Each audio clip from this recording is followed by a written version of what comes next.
Okey. Assalamualaikum dan selamat pagi semua sekali. Salam, selamat pagi Cik. Sihat ke? Sihat, sihat. So macam mana? Dah fasa 4. Okey dah boleh kerja, boleh hantar negeri, hantar daerah. Okey Cik. Okey Okey, kalau macam tu sekarang tengah buat apa? Ada buat kerja ke? Masa waktu-waktu terluang ni. Ada cik patai-patai Ada sikit. sikit. Kadang mandi sungai. Wah. Kena angin Cik. Hati-hatilah mandi sungai tu. Sekarang musim hujan. Takut kepala air. Okey. Baik Cik. Okey. So, kita punya tajuk hari ni adalah pengenalan kepada hazard dan keselamatan di tempat kerja. So, ada sesiapa yang tahu tak hazard tu apa? Pernah dengar tak hazard tu? Pernah Pernah Cik. dengar lah. Cik. Okey. Kalau pernah dengar, senanglah. Pernah dengar, dah pernah tahu tu okey lah. Okey. Jadi, saya nak tekankan kat sini, masa saya mengajar, jangan main phone, fokus pada pelajaran kita. Lepas tu, kalau nak pergi tandas, bagi tahu, jangan keluar gitu saja. Okey. Jangan buat benda-benda yang bukan-bukan. Okey. Kalau ada apa-apa masalah, ada nak tanya ke, nak apa ke, terus dia cakap. Okey. Baik Cik. Okey Boleh Cik. cik. So, kita punya tajuk hari ini adalah pengenalan kepada hazard dan keselamatan di tempat kerja. MC 024 3 2012, Shield Metal Arc Welding ataupun SMAW. Okey. So, kita masuk lagi penerangan dia. Penerangan. Definisi hazard dalam versi bahasa Malaysia bermaksud peluang terdedah untuk mendapat kemalangan. Yang kedua, kebarangkalian untuk mendapat kecederaan dan kemalangan. Yang ketiga, sesuatu sumber yang boleh mendatangkan bahaya. Okey, ini yang ketiga ni adalah definisi hazard dalam bahasa Malaysia ataupun dalam bahasa Melayu. Hazard tu adalah bahasa putih. So ini adalah maksud dia dalam bahasa Melayu atau bahasa Malaysia. Okey. Dia terbagi kepada 3 peluang terdedah, kebarangkalian dan sesuatu sumber. Okey. Termasuk pula sumber hazard. Okay. Sumber hazard adalah tempat kerja, proses kerja, peralatan dan bahan digunakan di tempat kerja. Maksudnya tempat kerja kita tu adalah sumber hazard, proses kerja yang kita lakukan adalah sumber hazard, peralatan dan bahan yang digunakan tu pun adalah sumber hazard. Okay. Risiko ataupun gabungan kemungkinan kebarangkalian dan keterukan ataupun keseriusan bagi kejadian berhazard tertentu yang berlaku. Okey, seberapa teruk, lepas tu kebarangkalian berapa tinggi yang kita boleh kena hazard tu ataupun kemalangan tu. Okey, kita masuk seterusnya. Hazard ni terbagi kepada beberapa hazard ataupun terbagi kepada beberapa bahagian. Okey, bahagian yang pertama ataupun hazard yang pertama adalah hazard fizikal. Hazard fizikal ialah hazard berkaitan dengan tenaga. Contohnya seperti bunyi bising, elektrik, suhu yang melampau, radiation ataupun getaran dan macam-macam. Okey, hazard yang kedua adalah hazard kimia. Hazard kimia mungkin terdiri daripada bahan ataupun campuran kimia. Mungkin flammable ataupun bahan mudah terbakar, toksik, korosif dan benda-benda yang berbahaya lah ataupun kimia-kimia yang berbahaya lah macam cuka getah dan sebagainya, banyak. Okey.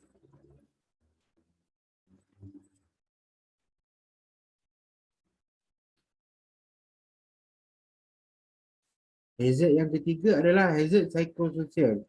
Ia berkaitan faktor psikososial dan sosial. Contohnya overwork, shift work, high patient demand, job stress dan pelbagai. Okey, maksudnya yang overwork ni adalah kerja lebih ataupun sepatutnya awak punya bidang tu awak kena buat kerja dalam 5 kaki je, tapi awak buat sampai 10 kaki. Okey, tu boleh jadikan hazard. Lepas tu shift work. Maksud shift work ni adalah selama awak kerja ni dalam 2 bulan awak kerja, awak dapat shift malam saja, awak tak tukar-tukar shift. Okey, itu pun boleh jadikan dia hazard lah. Dan job stress ni stress kerja lah. Stress kerja. Okey, kita masuk pada bahagian inilah kategori hazard ni. Untuk fizikal, macam tadi saya cakap, bunyi bising, gegaran, habuk, radiasi, suhu yang melampau, arus elektrik. Suhu yang melampau maksudnya panas yang melampau ataupun sejuk yang melampau. Kimia pula dia adalah cecair, wap, gas, pepejal. Contohnya macam solvent, asid dan alkali ni untuk bahagian kimia. Untuk bahagian biological adalah seperti bakteria, virus, parasit dan fungus. Ini untuk biological.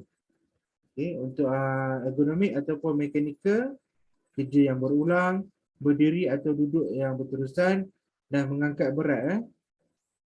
Sepatutnya macam kita mampu angkat berat adalah 10 kg, tapi kita pergi angkat 20 kg. Jadinya itu boleh menjadikan mendatangkan hazard. Untuk psikososial pula macam tadilah, kerisauan, tekanan kerja, tiada inisiatif dan kerja shift. Kerja shift macam saya cakap tadi tu, sepanjang awak kerja selama 2 bulan tu, awak hanya kerja shift siang ataupun malam saja. Tak pernah tukar-tukar. Okey. Kita masuk pula pada bahagian high-rate. High-rate adalah pengenalpastian hazard, pentaksiran risiko dan kawalan risiko atau lebih dikenali sebagai high-rate lah. High-rate ni bahasa orang putih. Okey, ia merupakan kaedah bagi membolehkan sesuatu organisasi menguruskan hazard yang wujud di tempat kerja mereka dengan lebih berkesan. Selain itu, ia juga merupakan salah satu daripada tanggungjawab undang-undang yang termaktub dalam Akta Keselamatan dan Kesihatan Pekerjaan 1994 dan Akta Kilang dan Jentera 1967. Okey, ini adalah kalau awak pernah pergi, nanti awak mungkin awak pergi atau awak pernah pergi kursus macam OSHA, NIOSH, itu adalah akta-akta ataupun satu badan badan berkanun. Okey, dalam akta-akta tersebutlah. Okey. Dengan high-rate kita dapat mengenal pasti semua faktor yang boleh mendatangkan bahaya kepada pekerja dan orang lain. Okey. Dengan high-rate ni kita boleh kenal pasti hazard yang ada dekat sekitar kita. Okey. Dengan ini ia membolehkan pihak majikan merancang atau memperkenalkan dan memantau langkah-langkah pencegahan untuk memastikan risiko dapat dikawal pada setiap masa. Okey, dengan high-rate ni juga kita boleh memantau, memantau atau merancang langkah-langkah untuk mencegah daripada berlakunya hazard. Okey. Kita masuk pula bahagian lain. Bila high-rate perlu dilakukan. Okey, high-rate perlu dilakukan bagi situasi seperti di mana wujudnya hazard yang boleh membahayakan. Okey. Yang kedua, keadaan tidak pasti sama ada kawalan sedia ada memadai atau tidak. Okey, yang seterusnya, sebelum melaksanakan langkah pembetulan atau mencegah bagi sesuatu aktiviti. Selain itu juga, high-rate dilakukan bagi organisasi yang melakukan penambahbaikan pengurusan keselamatan dan secara berterusan. Maksudnya,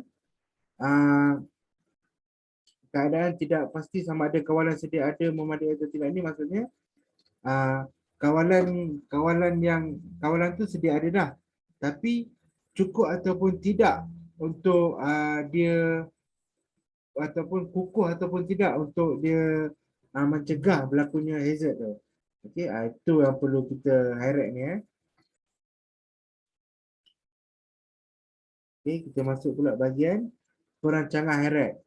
perancangan aktiviti heret perlu diadakan secara berterusan dan meliputi seperti yang di bawah ni. Okey. Yang pertama, aktiviti rutin dan tidak rutin. Aktiviti setiap personal termasuk bukan kaki tangan atau dalam kurungan kontrak ataupun pelawat, kontraktor ataupun pelawat.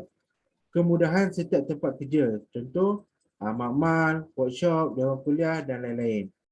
Hasil analisa risiko perlu didokumentkan dan digunakan untuk kawalan risiko dalam pengurusan KKP di tempat kerja serta rujukan dan semakan masa hadapan. Maksudnya HIREC ni kita perlu rancang.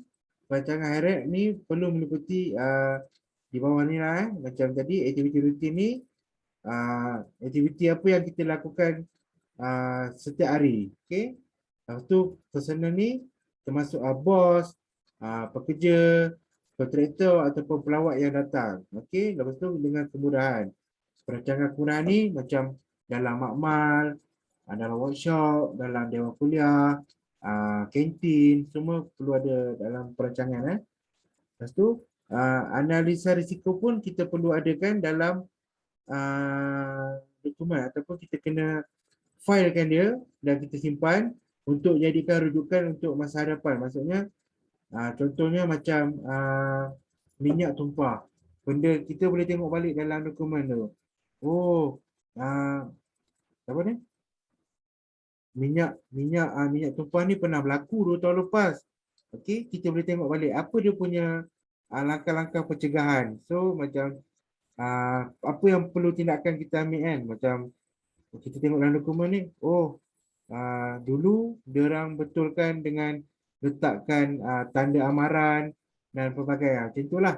Okey, boleh dijadikan sebagai rujukan. Okay, seterusnya, prinsip asas perancangan HIREC adalah seperti berikut. Okey, yang pertama, pengurusan risiko perlu diintegrasi di dalam aktiviti perancangan pada semua peringkat urusan. Okey, maksudnya semua orang kena tahu prinsip asas ni. Okey, pihak pembangunan HIREC perlu menerima dan ambil perhatian terhadap semua risiko. Okey, maksudnya orang yang bangun ke HIREC ni perlu peka ataupun alert dengan semua risiko yang ada dekat kawasan situ. Okay. Selepas itu, buat keputusan risiko yang sesuai berdasarkan kepada tahap risiko. Maksudnya, kalau risiko macam tadi tu minyak tumpah tadi tu, dia punya risiko mungkin boleh patah ke, boleh menyebabkan kematian ke, kan.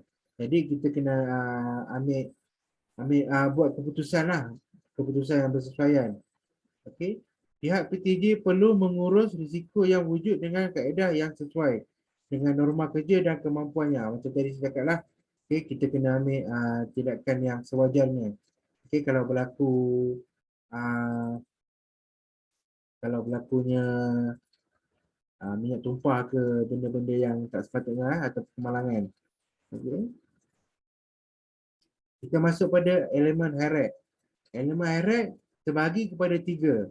Yang pertama, mengenal pasti masalah, menilai risiko dan mengawal risiko. Itu adalah elemen utama dalam HIREC yang perlu ada dalam HIREC. Okay.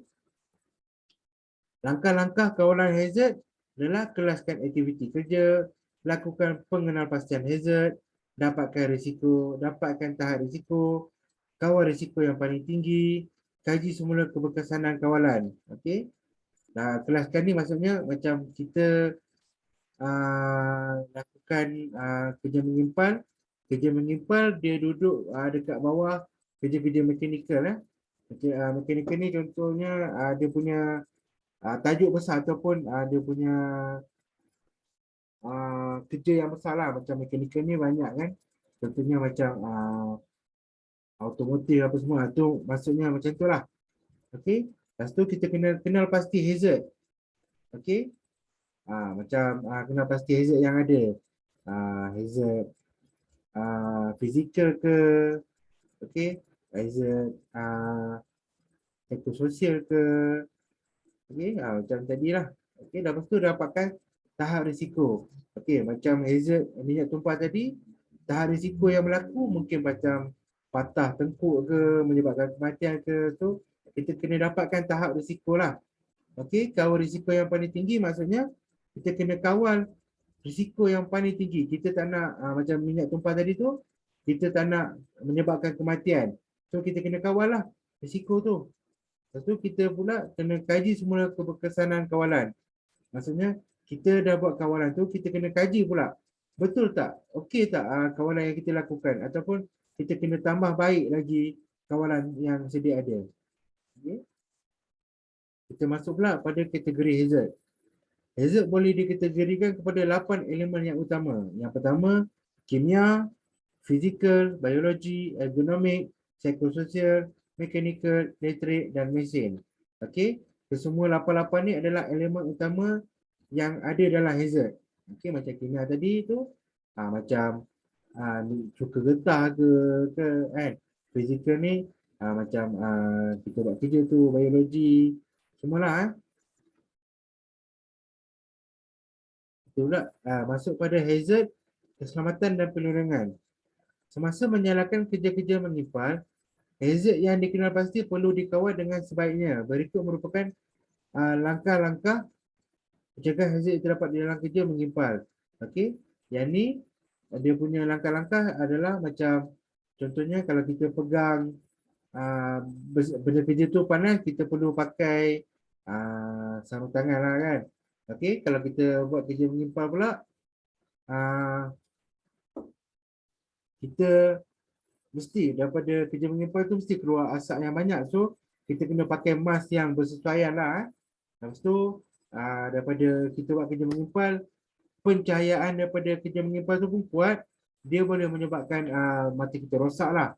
Ataupun boleh jadi silau, rabun. So, kita kena pakai head shield lah untuk mengurangkan pencahayaan tu. Okay? Maksudnya kalau kurang pencahayaan daripada kerja mengimpal tu, mata kita insyaAllah akan elok lah. So kita masuk pada hazard seterusnya. Ergonomik. Okay? Ergonomik. Hazard ergonomik berkaitan dengan ketidaksesuaian manusia dengan sekitaran kerjanya. Ia selalunya dikaitkan dengan kesilapan atau kelemahan reka bentuk, kejuruteraan dan proses kerja, memenuhi keperluan psikologi dan fisiologi dan psikologi manusia. Misalnya pekerjaan mengimpal dalam keadaan yang tidak ergonomik mampu mengakibatkan tune carpal syndrome ataupun dan sakit belakang. Maksudnya tune ni mungkin menyebabkan slip disc. Contoh kita buat kerja mengimpal dalam kedudukan 6G kan. Tapi kita sepatutnya kedudukan 6G, tapi kita punya cara duduk apa semua tu tak ikut spek yang sepatutnya. Okey, itu boleh menyebabkan sakit tulang belakang ataupun boleh kena slip disc. Kalau kena slip disc ni faham-faham lah. Okey, memang payahlah kita nak buat kerja apa semua kan. Okey, lepas tu kita masuk pula pada hazard seterusnya adalah persekitaran bising. Okey, ini yang saya sebut tadi, OSHA. OSHA ni adalah satu badan berkanun, satu badan yang dia mementingkan pada pekerjaan dan persekitaran, keselamatan pekerja semua. OSHA membenarkan pendedahan sebanyak 85 dBA selama 16 jam setiap hari dan menggunakan 5 dB masa keamatan. Bagi setiap 5 dB, peningkatan tahap bunyi masa pendedahan yang dibenarkan dikurangkan sebanyak separuh. Maksudnya, dBA ini adalah sesuatu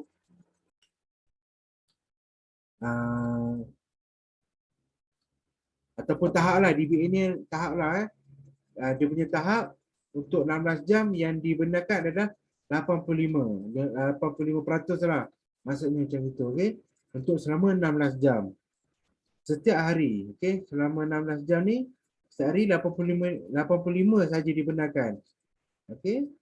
Lepas tu, bagi setiap 5 dBA, ada peningkatan. Maksudnya, dia mungkin ada peningkatan dan ada penurunan. Okey. Selama 16 jam ni mungkin ada peningkatan, mungkin ada penurunan bagi inilah, bagi secara yang di sini. Okey. Okay, untuk setakat ni ada yang tak faham ke? Saya ajar laju ke apa ke? Faham, Cik. Faham, Cik. Faham. Ada Faham, nak Cik. tanya, ada nak tanya soalan ke? Tak ada, Cik. Okey, Tak ada, kalau Cik. ada, saya teruskan. Okey, kita masuk pula hazard seterusnya. Okey. Hazard yang terakhir adalah hazard electrical ataupun electrical hazard. Hazard electrical adalah satu keadaan yang berbahaya di mana pekerja boleh atau tidak melakukan sentuhan dengan peralatan bertenaga elektrik ataupun konduktor. Daripada sentuhan itu, seseorang itu mungkin mengekalkan kecederaan daripada kejutan dan terdapat potensi untuk pekerja mendapat letupan arka ataupun electrical explosion ataupun terbakar, luka terbakar ataupun kecederaan letupan. Untuk mengelakkan daripada berlakunya renjatan elektrik, pekerja harus menggunakan sarung tangan, penebat dan juga kasut keselamatan. Pastikan pemakai elektrod mesin kipal tidak basah dan juga persekitaran kerja yang tidak basah. Maksudnya, hazard electrical ni boleh menyebabkan mesin welding tu meletup. Okey, lepas tu kalau kita dapat renjatan elektrik pula, mungkin kita punya pemegang elektrod tu basah, kita punya sarung tangan tu basah. Okey. So kalau kita kena pastikan kawasan persekitaran tu tidak basah. Okey. So kita masuk seterusnya. Prosedur mendapatkan permit untuk kerja. Jadi sebelum kita melakukan apa-apa kerja di atas tadi, kerja menyimpal ke, kerja memotong ke, segala kerja lah yang ada di site ataupun di workshop, kita perlu mendapatkan permit untuk kerja. Kita perlu dapat permit. Sebelum menjalankan kerja-kerja panas dan kerja sejuk, permit haruslah diperoleh dan disahkan oleh pegawai keselamatan di tempat kerja tersebut. Setiap peralatan perlu disenaraikan dan suis ataupun kotak yang berkaitan dengan kerja akan dilakukan perlu dikunci. Layout, take out ataupun senang cerita, setiap apa yang kita lakukan kita perlu dapatkan pengesahan. Okey, pengesahan daripada safety official lah ataupun pegawai keselamatan. Contohnya kalau kita nak buat kerja memotong, kita kena dapatkan cok daripada dia yang mengatakan tempat tu selamat untuk kita lakukan kerja-kerja memotong. Okey, kita kena dapatkan permit lah. Ataupun switch ni, kita peralatan pun kita kena senaraikan. Kita kena bagi tahu dekat pegawai keselamatan tu, kita kena bagi tahu kat dia kita nak pakai electrode holder, kita nak pakai mesin welding, apa semua tu kan kita kena bagi tahulah kat dia. Okey. So itu adalah prosedur mendapatkan permit untuk kerja lah. Setiap apa yang kita lakukan kerja tu kita kena dapatkan permit dahulu. Kita tak boleh buat sesuka hati je. Kita tak dapat permit tapi kita dapat kerja tu. So kalau berlaku apa-apa, kita yang akan disalahkan lah. Okey, sebab kita tak dapatkan daripada pegawai. Okey. So sekian, terima kasih. Ada apa-apa soalan? Tak ada, Cik. Tak ada, Cik. Tak ada.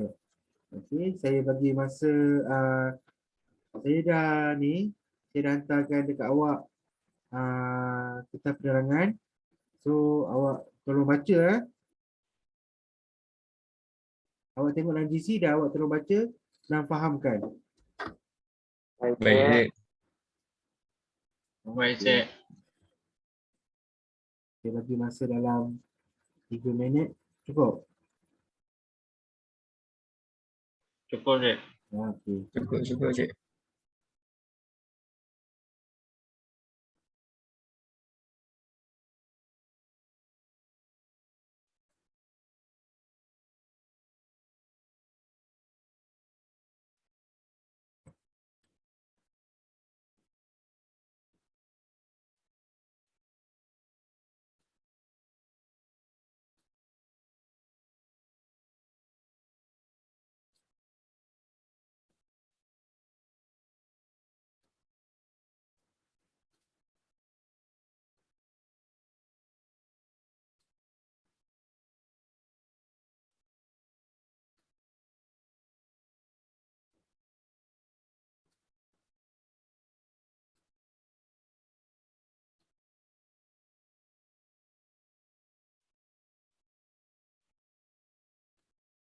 Okey, ada yang dah siap baca?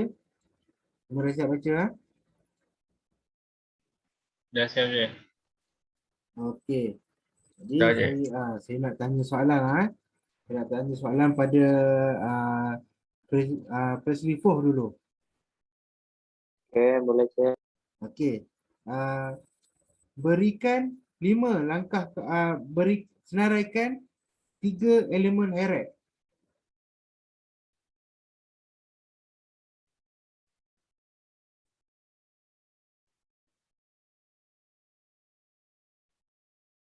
Tak dengar lah, awak tutup mic. Maaf cek. Apa? 3 elemen hierarki ya. Ha, Yang 3 elemen pertama heret. mengenal pasti masalah, kedua menilai risiko, dan terakhir mengawal risiko. Okey, Betul tak, betul. Betul. Okey, maksudnya awak faham. Okey, soalan yang kedua saya nak bagi dekat Dik Matius. Ya, Cik.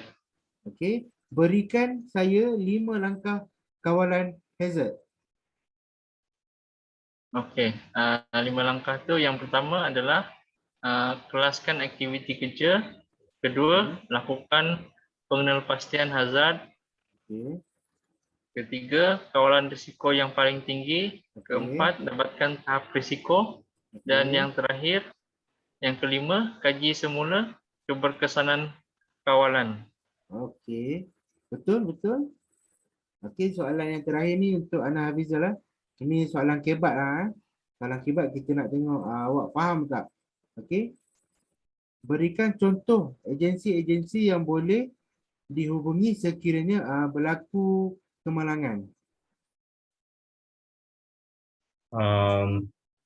Bomba, Okey. lepas tu polis, Okey. lepas tu hospital, Okey. lagi Jabatan Alam Sekitaran dengan St. John. Okey, betul, faham. Okey. Bagus. Maknanya awak faham dengan apa yang saya ajar. Okey. Jadi saya dah hantar, saya nak bagi kertas tugasan. Saya hantarkan dalam grup, dalam GC. So awak bolehlah baca, awak buat. Kemudian Okey. hantar saya Baik, balik. Cik. Baik, Cik. Okey.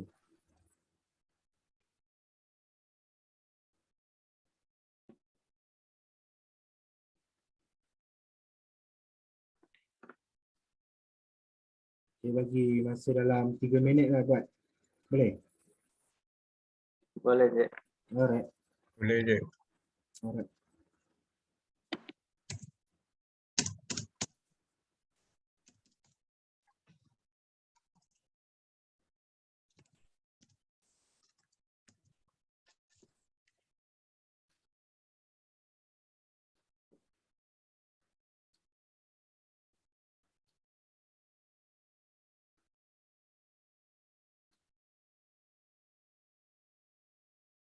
Okey, tinggal 1 minit lagi.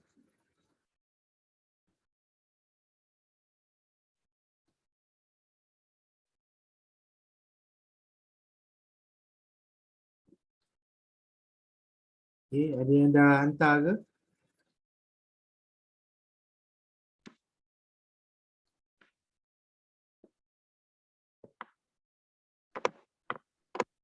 Okey cek, dah siap.